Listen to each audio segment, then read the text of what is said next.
let's start with housekeeping. Will Brad Treliving be taking part in the draft? Did we ever get clarity on that? No, well, unless Calgary has changed its mind, he's not allowed to be at the draft table. Okay, gotcha. Willie Nylander, we were just talking about him. One way or another, will we know his fate maybe in the next week here?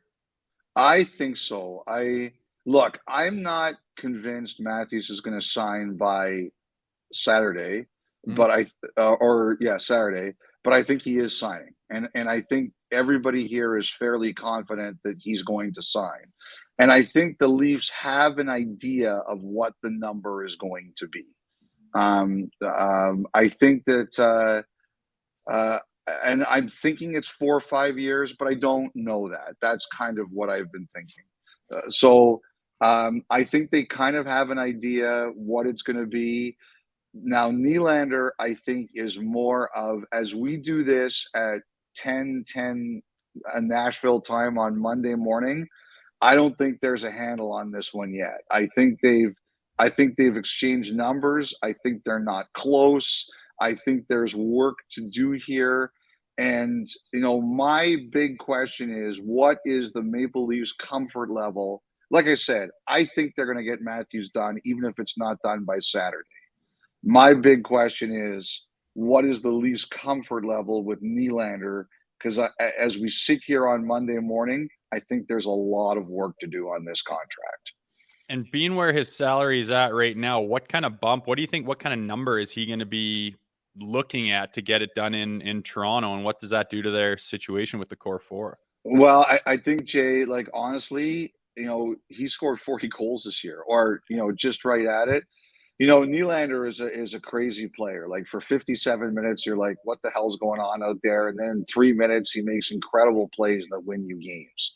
And, in the playoffs, how many big moments did Toronto have that he was right in the middle of? Yeah. And also they had a lot of injuries this year, and he had a really good year. I think they want to keep him. I don't think there's any doubt about that. But look, he's, the other thing too is, and this is a factor here, nobody on this team has taken a cut, right? Everybody's maxed out. So yeah. I think that's part of the issue is Nylander's going to say, hey, why should I take a haircut if nobody else does? So I think I think he's looking at least a 9. If you wanted to start with an 8, you're going to have to convince him, why you're going to have to convince him. Why should you do that if maybe nobody else is going to do that? So I think that's kind of the wave that they're riding here. Do you get the sense the Leafs know what kind of package they want if they have to trade this guy? I think they've been doing a lot of work on that kind of thing. Yes. I do believe that they look. I think. I've said this a lot, and if you listen to the podcast this morning, Nick, you heard me say it again. I think Treliving is drinking through a fire hose. I think he's got he's trying to sign Shan. I think he's trying to sign O'Reilly. I think they'd love to bring back Achari. He's got to get Matthews done. He's got to get Nylander done. I don't think they're buying out Brody, but I think they're trying to find defensemen. I think they're trying to find some defensemen with some juice to them. I think he's so. Yes, I think he knows what the market is out there, but I think their first choice is to keep him. So with all these additions and extensions and everything we're talking about, we know this team's been close to the cap here. Is anyone going out? Is anyone on their way out of Toronto? Yeah, I think some of the UFAs won't be back. I don't think Hull will be back. I think it's very hard to see how Bunting is going to be back. Yeah. I just don't think they can make that work. I think they've taken a look at Kemp, but I'm not counting on it.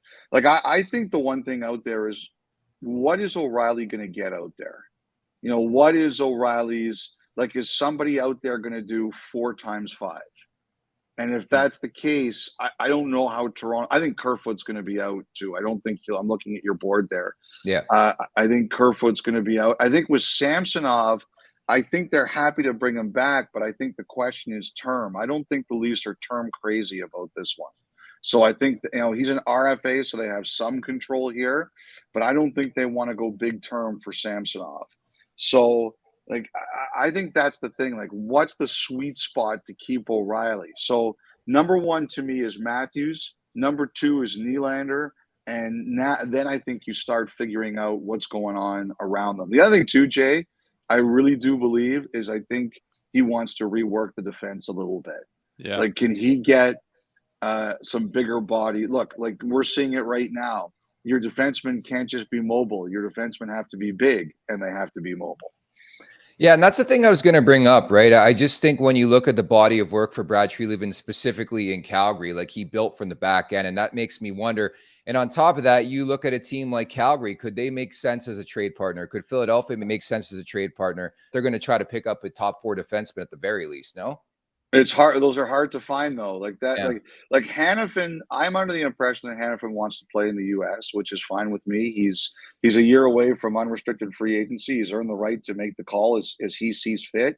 So I don't know if that makes any sense for Toronto. I know, Nick, everybody's going out there and going on to the various trade machines, and they're trading Nylander to Calgary for Hanifin plus. You know, the thing is though is that Hanifin.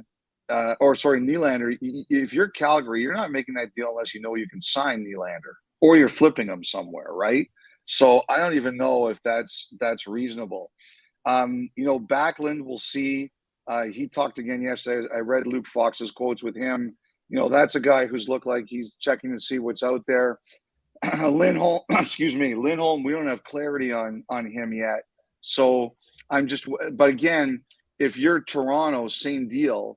You're going to be trading a guy, if you're doing this, who's got 1 year left for a bunch of other guys who've got 1 year left. And Hanifin, I think, wants to go to the States. So, like, the one guy I do think it fits for Toronto is Sanheim. And I don't know how much they've talked about him.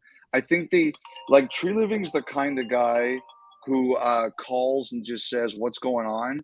So I think he probably knew that Sanheim was out there. But as of this weekend, they hadn't talked with Philly with any depth on him because Philly looked like they were sending him to St. Louis. So Yeah, we'll see if he re-engages with that. But that's the one thing. I'm looking for defensemen. Like, who are the defensemen out there who make sense? Because those are the guys he's going to be looking at. You touched on Ilya Samsonov already, Elliot. What about Matt Murray in that situation? Can they get out from that? Are they going to go with Sammy and Wool this year? What does it look like in the goaltending situation? Well, I think this. I think with Murray, as I checked on the weekend, and there had been no talks about buying him out yet, Jay. So either they're waiting to the last second or they're figuring out here. Like, the one thing about Wool, I got to get used to calling him Wool, the proper way to call him. And Jay, you've been in this situation before, so you can understand the danger of this. They know that, at least with Wool, is that he doesn't need waivers. Mm-hmm. So they can punt this one. Yeah. Now, it's not always an easy thing to do because the kid showed me in the playoffs last year that he's ready to play. But I think it's all going to come down to, I just think Toronto's going to take this as close as they can, until they know what the numbers are for Matthews and or Nylander, and then make all their decisions from there. There's just so many moving parts. And just to wrap on the trade play, like, what is in play for this team? Like, that's my big question I've been wondering about the last week. So everybody wants them to make a trade, but what are they looking to give up? Is the first that they have from Boston in play? Is Robertson out there? Is Nyes' name out there? Nyes is a no. I don't see that happening at all. So Nyes is a no. Robertson, yes. The first, I think it would take something really decent for them to do it. Something that they could control for a bit, I think. At least, it could change, but that's kind of what they've hinted at. But Robertson for sure. The first, I think it depends on what they could get in return. And then, I mean, we'll see what happens this week with Nylander. This to me is the two biggest decisions for me are Matthews and Nylander. And I think they have a general understanding of what's going on with Matthews. Number one, he's going to sign. And number two, I think they know the number is probably going to come in around. Yeah, there's some fly What around is here. happening over there? I think I don't want anyone running with this as a report, but my guess is the number comes in around 13. Like that's what I think it's going to be in that area. And so I think they kind of know that.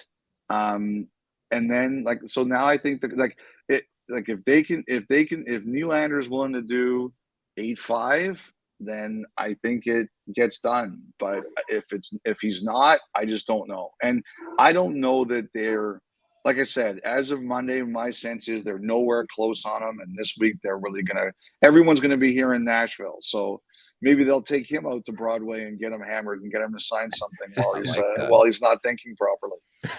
Elliot, you're in your experience, can you predict if it's going to be like a hot free agency or if it's going to be a little more subdued? Do you get a sense of that when the years are big and the years are a little more quieter? Can you predict that beforehand, or is it just see what happens? You know what, Jay? I think right now the reason you're hearing a lot of trade rumors is because teams like what's out there by trade more than they like what's out there in free agency. This is not. I mean, Barbashev is going to hit a home run. I don't think there's any question about that.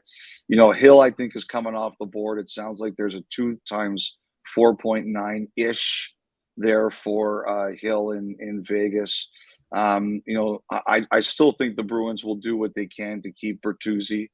You know, we'll see. We'll see what happens out there. But you know, I think that Frank's got Barbashev a little low on his list, I think. But you know, I think look what Colorado did. I think Colorado tried to get Dubois for 1 year. I think they did. He didn't do it. They couldn't do it.